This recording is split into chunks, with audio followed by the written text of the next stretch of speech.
Hi there, this is Manda with Astrology Mystica, bringing you another lunar report, this time on the new moon eclipse in Leo happening on August 12th.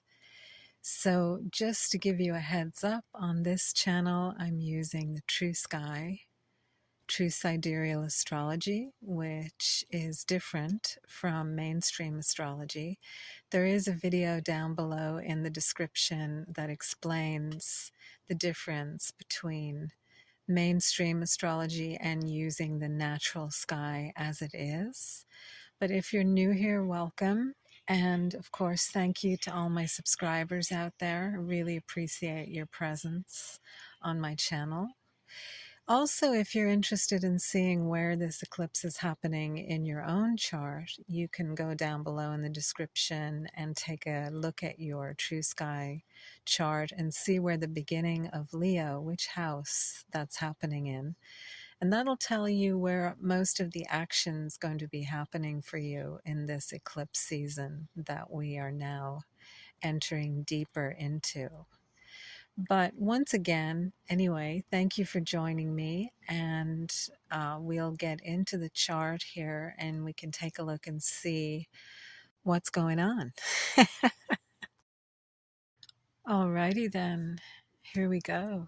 New moon eclipse in Leo happening on August 12th. And this is the second cycle of eclipses on the Leo Aquarius axis. The first ones we had began in February with a new moon in Aquarius, and then in mid-March we had a full moon lunar eclipse in Leo. So this is a continuation of that process that began in mid-February.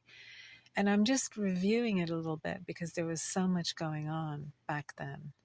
We had the Saturn-Neptune conjunction, bringing our awareness to whether our soul experience was aligned with our experience in the world, and having the opportunity to kind of explore that process and see where we were maybe a little out of balance, or just what new direction we wanted to take in regards to feeling more connected to our place in the world. So very powerful beginning to this eclipse cycle.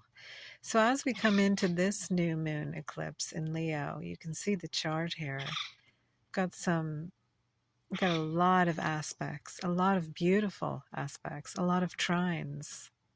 So, in the center there we have a grand earth trine, and that's between Venus on the left side of the chart and then Uranus. Venus is in Virgo, Uranus is in Taurus, and then down at the bottom, Pluto retrograde in Capricorn. So grand earth trine is a great opportunity to get things done, you could say, but in a very relaxed and easy kind of way, because we've got all this earth energy, and it tends to be a time when you take action rather than talk about things so much. It's not so much of a communicative energy, the earth energy. It's more about the experience, feeling what you're doing, enjoying what you're doing. It's more of a body-centered experience. So yeah, there could be some very nice energy coming in for that. And if you're drawn to that, this would be a great time to do something physically that you really enjoy, like going for hikes, going for walks on the beach, dancing. There's so many different ways you can enjoy. But that energy is very strong, and you can see that there with that trine shape in the center of the chart. And Pluto brings a lot of depth to the experience in Capricorn, and because he's retrograde, that depth is experienced very internally.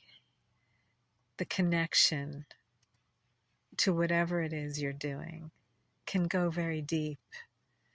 And Uranus in Taurus is bringing our awareness to really feeling a sense of freedom in the body and in our practical daily lives, and tuning into that, allowing the body to move in different ways, kind of breaking holding patterns in the body, getting out and doing things that you normally wouldn't do. Uranus likes to shake things up, try new things. It's very inventive, actually.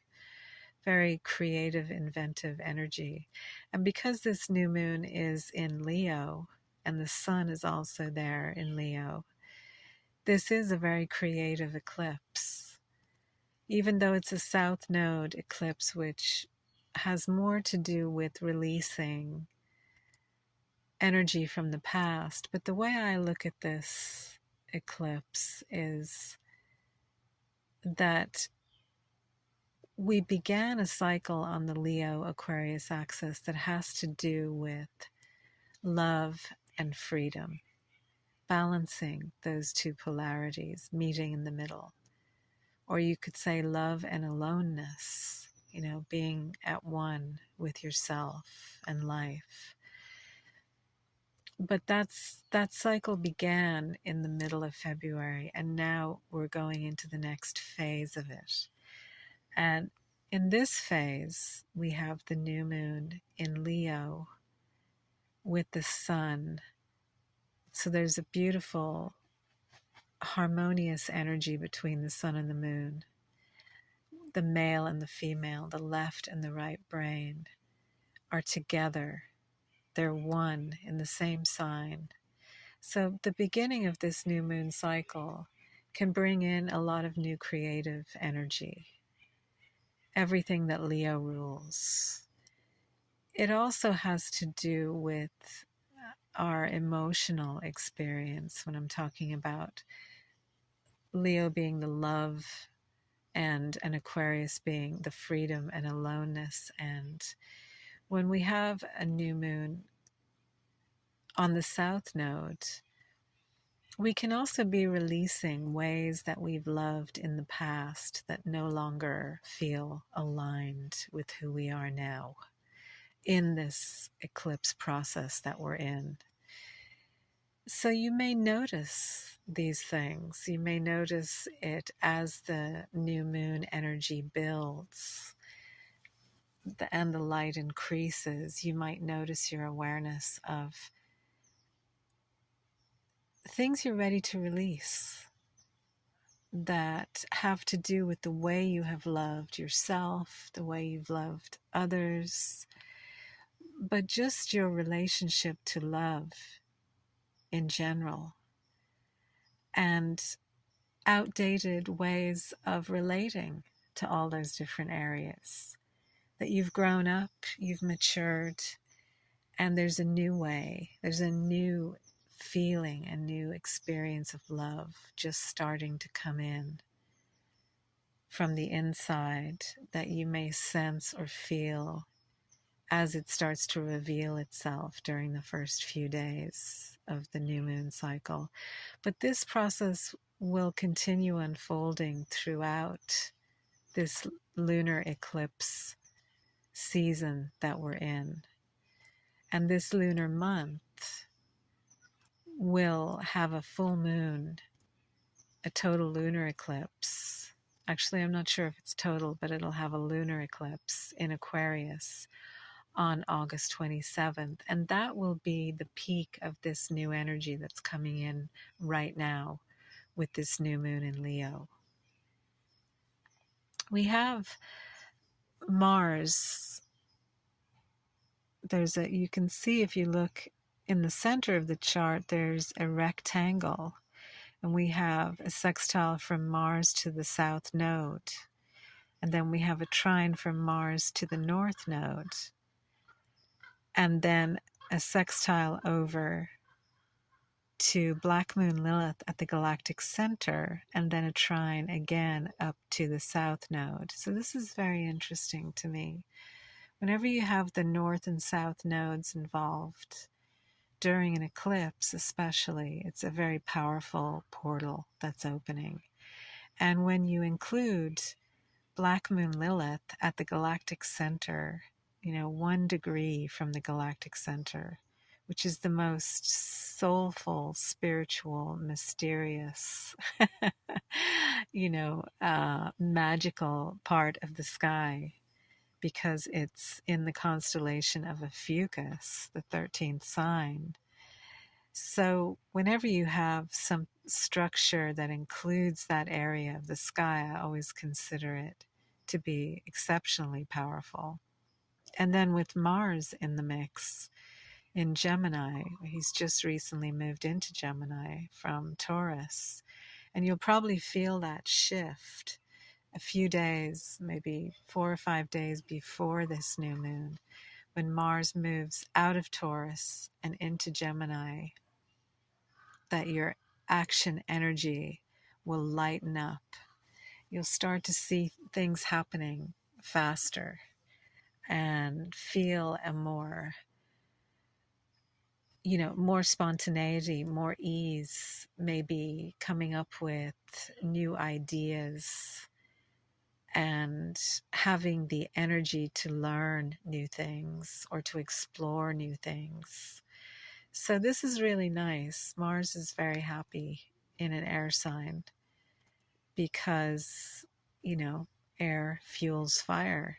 So Mars trine to the North Node is putting a lot of energy behind our destiny in this life and taking action that moves us in that direction. And with the sextile to the South Node, he's also supporting this letting go process in Leo, this releasing of the past energy around our hearts, basically.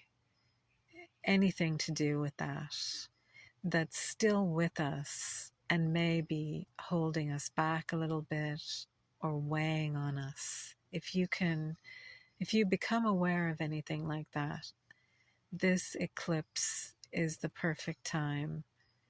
Just becoming aware of it, it will float away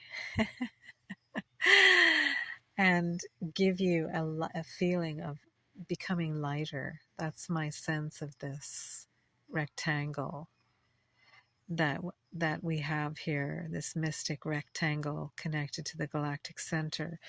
And there could be some,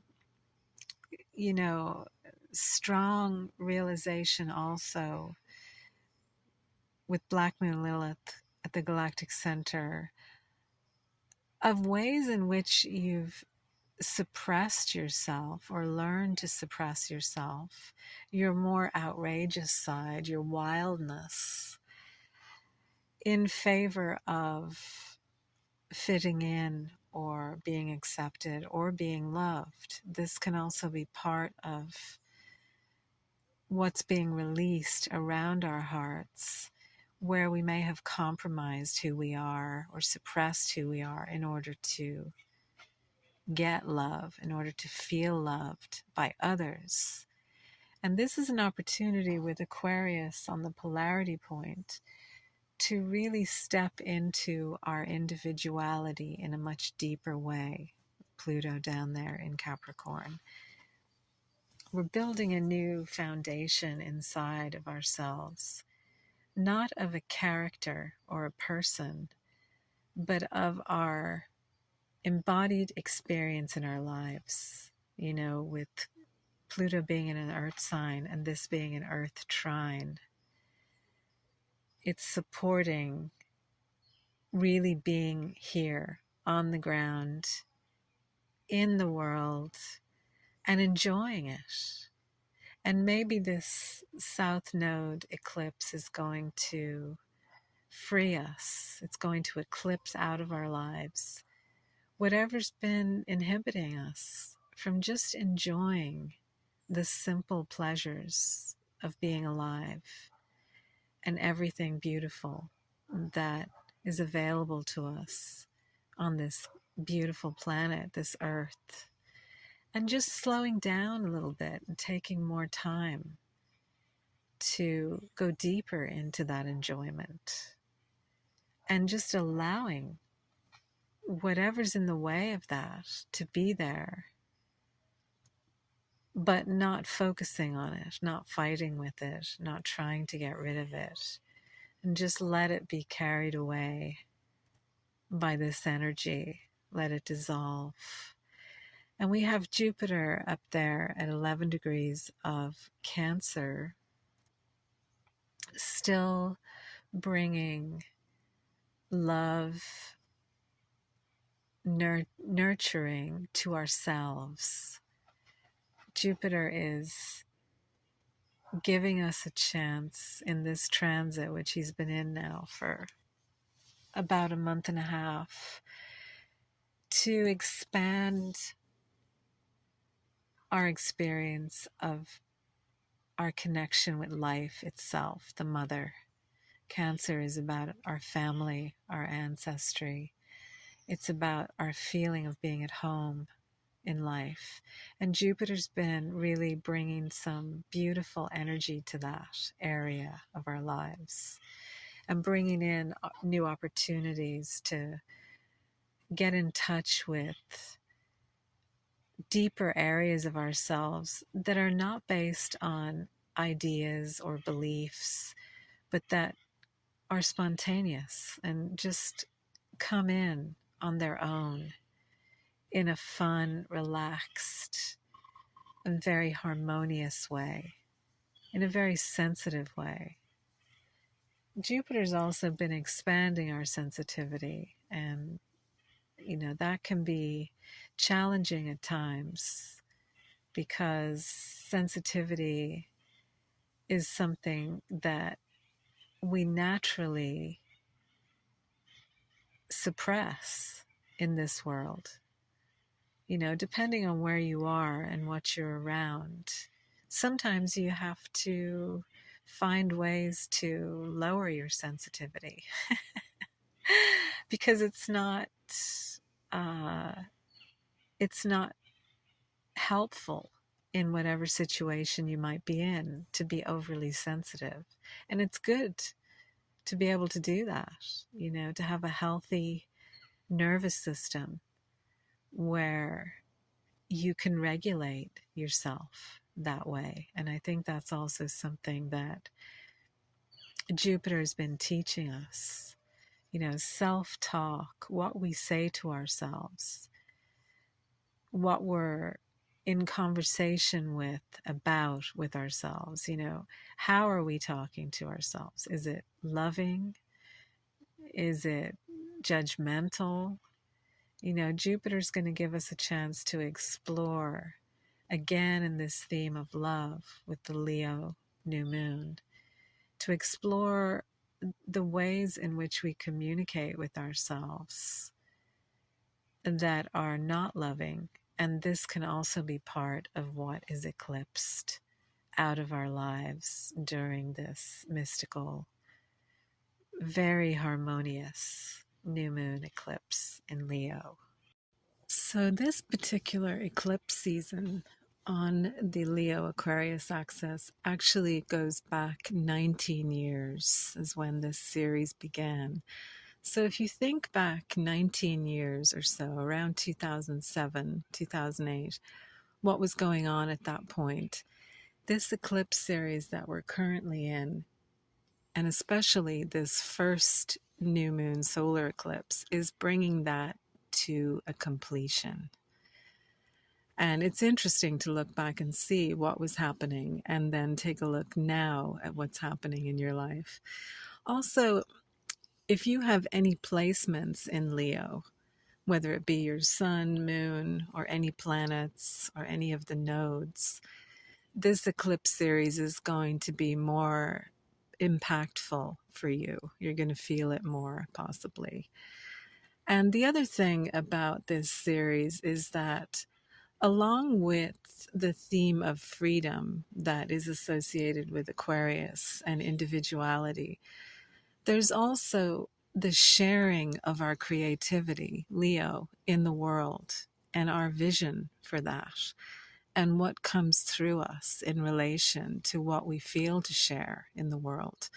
So, as this energy builds towards the full moon lunar eclipse in Aquarius, we also may start to see new creativity showing up in relation to that, in relation to what we're ready to share after this long 19-year cycle that we've all been in together.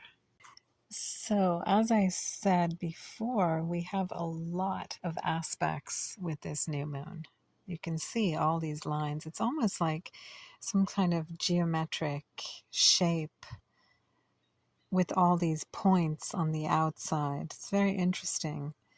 And of course, it includes the basket of the outer planets that's been going on now for a while and will continue for a number of years between Pluto,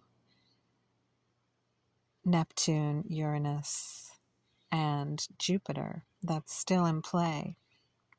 But if you look here also, along with the Earth trine and the mystic rectangle, you can see that there's a trine from Chiron, the planet of our healing journey and working with our core wound in this lifetime, over to the South Node. So this is yet another indication of this being a very supportive eclipse for releasing past wounds and really becoming discontinuous with the past in terms of our heart and finding a new level of harmony within ourselves that's been hard earned. So I think that's a very beautiful aspect, actually. And there's a sextile between Venus and Mercury up there in Cancer. Venus is in Virgo. So there could be also some very interesting communication around our heart, whether it be within ourselves, with ourselves, or with our family members. There could be some very loving conversations that happen during this lunar month and during this eclipse season that support us in releasing whatever's ready to be let go of that's no longer serving us. You can also see those 3 red lines in the center of the chart going across those 3 oppositions. We have the natural opposition between the South Node and the North Node, which is always the case. And then we have an opposition between Mercury in Cancer and Pluto in Capricorn retrograde. So again, this speaks to conversations, communication that may come from a very deep place within us. And with Mercury being in Cancer, the communication style, with him expressing through the constellation of Cancer, will be more of a sensitive. It'll have a level of sensitivity to it. And it may be connected with our feelings about our family, our immediate family, or our experience of being here, being alive, being at home in the universe. With that opposition, Pluto is going to give us access to some of our more deeper feelings. And the challenge here is to allow them to be revealed, allow them to come into our awareness without getting overwhelmed by them. Still, being able to stay relaxed and stay grounded. With Pluto being in an earth sign, it's very supportive to that. And Cancer being a water sign, we could be very intuitive around this eclipse season and all the way through this lunar month. We could find a deeper level of intuition within ourselves that we begin to honor, maybe more than we ever have in the past, and seeing the ways in which we haven't honored our inner guidance. So I think that has a lot of potential, that opposition, to really empower us in our communication, whether it be internally or externally. We also have that third opposition between Venus in Virgo and Neptune in Pisces. This is really powerful because Neptune is the higher octave of Venus. Venus rules what we love in the world, in our lives, what we value.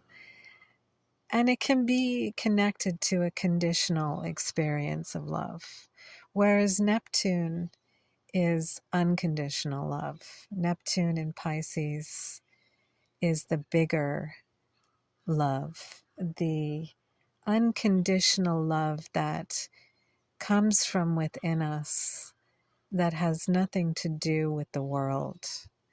It's the communication from our own hearts. And it's very spontaneous and it's very courageous. Unconditional love is something that I feel this Leo Aquarius axis is really teaching us about, and unconditional freedom. And those two things go together. So when you're able to love yourself more unconditionally, which is what this Neptune-Venus opposition is giving us a chance to do, with Venus in Virgo on the challenging side, it's an opportunity to love all the aspects of ourselves that have been previously judged as imperfect or in need of improvement. And to find a place where we can just enjoy and accept ourselves exactly the way we are right now, and enjoy and accept others and reality as it's presenting itself exactly the way it is. So this is a very beautiful and powerful opposition to give us a chance to develop a deeper level of unconditional love for ourselves that then ripples out to everyone and everything in our lives. And also a deeper respect for our freedom to be true to who we are. And also a freedom that respects the other and their freedom to be true to who they are. So there can be a lot of growth, a lot of transformation during this eclipse cycle that brings us into a much deeper connection with all of these things that I've been speaking about. But it all starts with yourself, ultimately, in my experience. Bringing a deeper level of unconditional love to yourself, and also respecting your freedom to be who you are, as long as you do no harm, to really honor your authenticity and allow yourself more freedom than you have in the past. You know, this South Node, we can really step away from ways in which we haven't loved ourselves. And this is a great opportunity. And ways in which we've been keeping ourselves restricted and limited. But most of all, to me, you know, we're here to enjoy life and to be in a harmonious relationship with ourselves and with life. And that's what this eclipse season, I feel, offers us, is a deeper level of that. So enjoy it. You know, enjoy whatever process you're in. Find a way to enjoy even the most challenging situations, recognizing that the intention of this eclipse cycle is to liberate you and to bring you into a deeper level of harmony. So thank you so much for joining me, and I will be back with the part 2 of my Ophiuchus series. Down below in the description, there's a link to a video I did recently on the 13th sign of Ophiuchus. And I will be coming back with a video going through the planets and the luminaries any placements you may have in Ophiuchus. I'll be going into a little bit of a description of those. And then, of course, coming back with the full moon eclipse in Aquarius that's happening on August 27th. But for now, thank you so much. Sending out lots of love to whoever's listening to this, wherever you are right now. And of course, I love to hear your comments, your questions, your responses down below in the comments section. So if you have anything to share, please do so. All right. Ciao for now.